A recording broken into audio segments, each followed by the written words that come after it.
আমরা অপেক্ষা করে আছি, আসেন দেশে। দেশে আছেন, দেখা হবে ইনশাল্লাহ রাজপথে।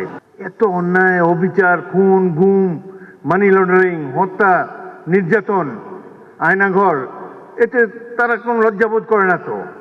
আবার বলে যে ডিসেম্বর মাসে আসেন, দেশে এসে পদার্পণ করবেন। আমরা অপেক্ষা করে আছি, আসেন দেশে।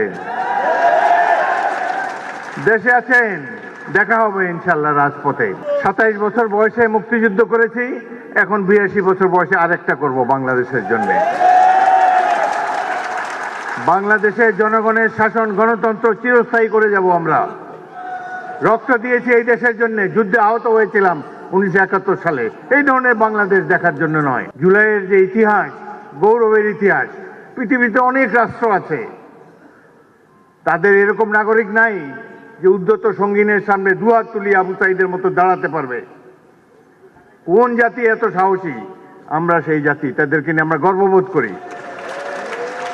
আপনারা যারা এখানে এসেছেন, জুলাই যোদ্ধারা, মন খারাপ করবেন না। যারা জীবন দিয়ে গেছে 71 সালে, তারাও কিছু পায় নাই। আপনারাও যা প্রাপ্য হয়তো পাবেন না, কিন্তু এই সরকারের কাছ থেকে নিশ্চয়ই সম্মান আপনারা পাবেন।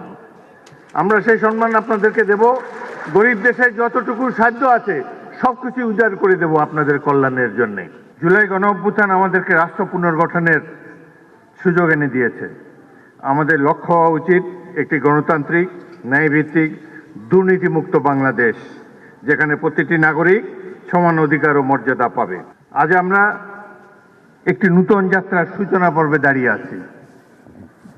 এই যাত্রাপথ সহজ নয়, মতের ভিন্নতা থাকবে, কিন্তু জাতীয় স্বার্থ, গণতান্ত্রিক মূল্যবোধ এবং দেশের স্বাধীনতা, সার্বভৌমত্বের প্রশ্নে আমাদের ঐক্য, সংযম ও প্রজ্ঞার পরিচয় দিতে হবে।